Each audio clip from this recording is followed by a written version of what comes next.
talking about a major central office review we went through about 5 years ago. There's just a couple things based on some questions that I want to address. And I think the first one that I thought was quite interesting, where people were coming up and asking us about the whole idea of like, what does public education look like in Alberta? And what about like private schools and charter schools, and what does that exactly look like? So I just wanted to share a story because I was talking to Randall about it.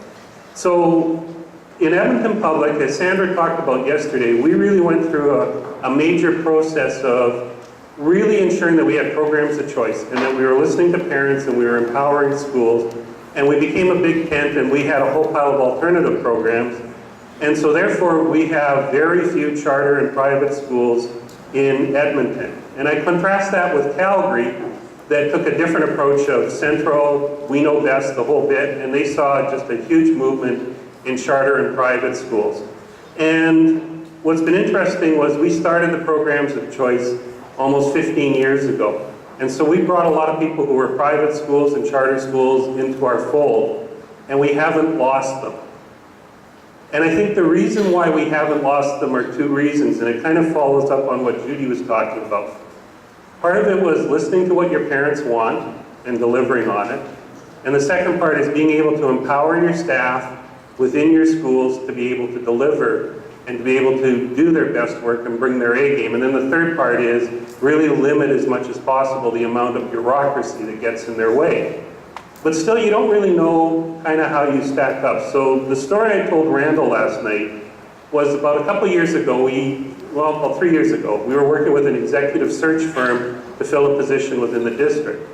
And then they approached us afterwards and they said, you know, what we're finding now when we're trying to bring people to Edmonton, whether it's high-profile professors, people to start up companies, things of that nature, is that one of the big questions they ask is, what's the education system like in Edmonton?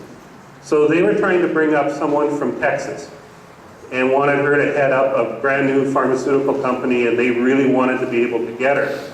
And she was nervous about, so what does education look like in Edmonton? So the exec search firm said to us, can you just kind of show them a couple of your schools and kind of give them a feel? I said, sure, what's she looking for?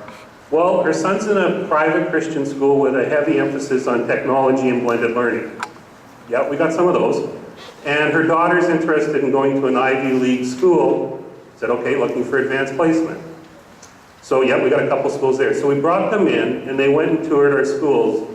And when she came back, she said, I am amazed these aren't private schools. I am amazed that other than taxes, you're not having to pay fees for these schools. I'm amazed that this is the level of education. And for us, that's just the way things are done. So yeah, public education can compete, but it's listening to your parents, it's empowering your teachers, and it's removing as much bureaucracy as possible. So let's get on with the presentation.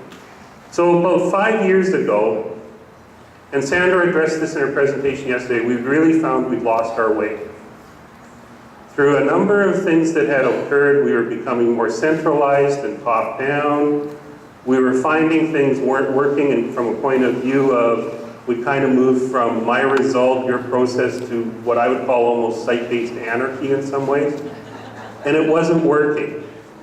And so the superintendent at the time said to me, and at that time I was heading up our HR department, well, what do we need to do? Maybe what we need to do is reorganize and restructure and come up with something different. And I'm thinking, I'm not sure it's just about the organizational structure.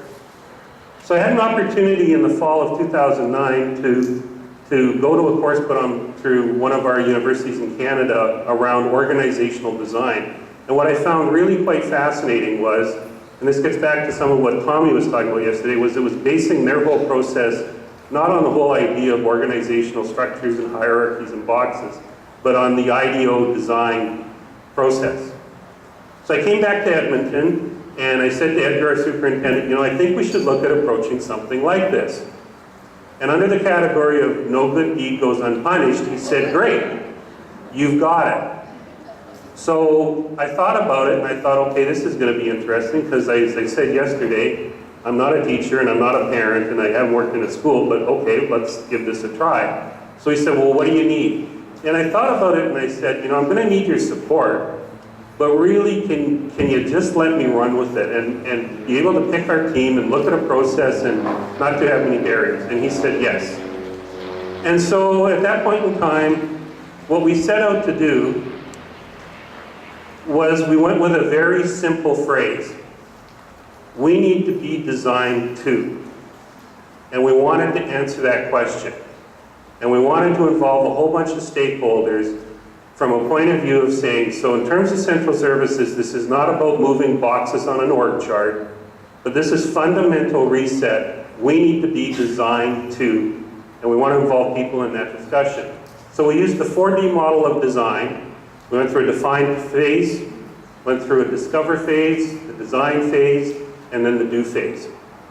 And so when we started to look at it, the define phase was setting our boundaries, and it was taking a look at selecting a project team. And I'll talk a little bit about that in a moment. And then it was basically when we went to the discover phase and the design phase. And I said to Edgar at the time, if this is going to work, I want to have a design team that I work with that is at the middle, that is not senior management, not managing directors or directors, but the middle level of the organization. And then in terms of engaging people in the discussion, I want to bring in every single one of our principals. Not a representative group, but every single principal and every mid-level central leader to have discussions amongst themselves. And then I want to bring in a representative group of frontline staff, teachers, maintenance staff, custodial staff, support staff, our exempt staff, and a good cross-section of new people who are new to the district, people who've been here for 30 years, but really bring them in. And I said, it's going to cost some money, but I actually want to engage about 600 people in this discussion. Every principal and central leader in the middle, and a cross-section of staff. And he said yes. And then I said the next part, which I thought, well, let's see how this works out for my career. I want the senior leaders to just be facilitators. So the executive team, the managing directors, the directors, I want them just to be table facilitators. And their job is to keep the discussion going and to listen and to take notes. Didn't want them to engage in the discussion. I wanted them to listen and hear what people had to say and to take notes and facilitate. And so at the end, we ended up with a do phase where we had a report that we put together with about 17 recommendations. And at the end, I'm going to talk to you about how that implementation went that could only be defined as the good, the bad, and the really ugly. And I'll talk about the really ugly at the end. But one of the things that was really important for us is that we approached everything from the point of view of what we call the change resistance equation. And so for us, what we wanted to look at was, first of all, we needed to unearth D, which is dissatisfaction. What's the level of dissatisfaction with the way we're currently doing things? And let's surface all of that. All the issues, all the challenges, all of the things that are really grinding people down. Let's surface that and really get a sense of what's the level of dissatisfaction with the current system. Because if there's a high level of dissatisfaction, then there's an impetus for change. But it can't just be dissatisfaction. It also has to be V. What's the vision for the future? What are we going to be designed to do to meet the needs of students and teachers in the classroom? And then finally, what are those F? First concrete steps that can be taken. Because if you can combine a high level of dissatisfaction with a high commitment to a vision and with concrete first steps that can be taken, then the belief is you're going to have commitment and you can overcome resistance. So the define phase was our boundaries, and there were a few really key ones that came out of here. Boy, birds. You don't see that in Edmonton in Canada, I gotta tell you that. So the first was around the define phase. And so what we looked at is what are our givens, our guarantees, and what are some of the opportunities we're looking at. So one of the givens was, yep, we still believe in programs of choice. So that's not going to change. Absolutely, we are still committed to localized decision making. And that was important for our principals to hear, because as Sandra talked about, we had moved to a bit of a toxic environment where that wasn't the case. So it was an automatic given up front. We are committed to localized decision making. And then there were a number of other givens, and then some of the really guarantees were You know, we're going to help everybody through this process because it is going to look different. We're going to involve all the stakeholders. We're going to make our commitments. We're going to be transparent about it, and we're going to move forward. And then Edgar, I went to the conference in November of 2009 when I heard about design thinking. I got assigned to this project in December, and Edgar said, oh yeah, I want it done by the end of March. Okay, sure, let's give that a try. And so that was one of our commitments, was we had to be done by the end of March. So to review the current state, what we did was we pulled everybody together, all of our central leaders and principals, 300 of them on January 6th, and our cross-section of staff on January 21st. And what we did was, we started off first of all saying, so what is working in the system? What are your best experiences? When things are going really well, what does that look like? So we used that appreciative inquiry process to really surface first of all, so what's working well? And what does that look like? And let's make sure we preserve that. And then we started to identify, our version of TEDs. What are some of the trends? What are some of the developments? What are some of the events that are going to affect us? And then we got into what everybody wanted to talk about, which let's identify what are the challenges and what are the opportunities. But we were very careful in our table selection. Not that we assigned specific people to tables, but we said very much we want a mix-match group. So therefore, we don't want all the high school principals sitting together. So sit with your colleagues from junior high and elementary, and make sure that there are representative central leaders at every table. So we wanted a mixed-match group for discussion. And what we did do is assign for the second day, in that we ensured that at every table there were teachers, and there were custodians, and there were support staff, and there were maintenance staff, and central staff, because we wanted to make sure we got a cross-section of opinions from all of the tables. And so then what we looked at was, the morning was based on that. And people were okay to give us that where we could get into the general stuff. But then in the afternoon, we know there were specific areas people wanted to tackle. And at that point in time, we said, go into homogenous groups. So therefore, you had principals that big issues for them were infrastructure. They were at the table with custodial and maintenance staff. Or the big issue was administration. Or the big issue was leadership development. Or the big issue was the support for instruction. And so we took them through those days, and then basically we had two outcomes we wanted. What was going to be our design criteria moving forward in terms of how are we going to redesign central services? And then the second part was taking a look at it from the point of view of what are some of the design concepts. So here's what happened. What we learned and what we did. And so when we put these slides up, because these are the actual slides from that project, we put a little megaphone in there, and that was to say, this is what we heard you say. And we made sure that in that second day when we got them back together again, we wanted to validate, did we hear what you said correctly? So whenever the megaphone there was, we wanted to really pull out of people, did we get it right? And so the first thing that we got from people through that appreciative inquiry was, we've got tremendous amounts of talent. And what we've also found out was, because of those mixed match groups, teachers were finding out that maintenance staff were actually interested in kids and wanted to help. And then they talked about what their frustrations were in trying to do good work. And then central staff got to hear from teachers what it felt like when all the initiatives from central hit the classroom, and they're just saying, but I want to focus on teaching and learning. And so suddenly, central people were hearing what other central people had to say and what schools had to say. Schools were hearing what was happening in other schools and what was happening in terms of interacting with central. And what we started to see was that there was actually, and my mentor was a former math teacher, so one of the things he told me is anything can be explained by a Venn diagram. So if you look at the Venn diagram, we were starting to see that there was actually quite a bit of overlap in that what people thought and what people wanted. And what was coming out was, I just want to do a really good job to support kids. And let's talk about what gets in the way. And that what was common was, people were saying, I am here for the kids. And people were saying, we need to remove the barriers. And people were saying, I get why my barriers bug you. So let's talk about what we can do. And it was interesting because when I listened to some of your discussions yesterday, and I was listening to people who were parents, and teachers, and principals, and board members, and Department of Education officials, there's a common interest there that says, but we want to do something good for kids. But we need to talk about what gets in the way.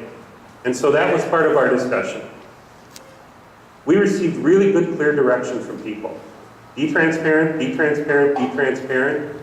Communicate the why in the house. If I go back to Tommy in terms of the Simon Sinek stuff, that was important for us. The third one was the critical one. After everybody got all of their out on the table in January and felt like they'd been heard and we walked through it, they also clearly said to us, let this be a new beginning.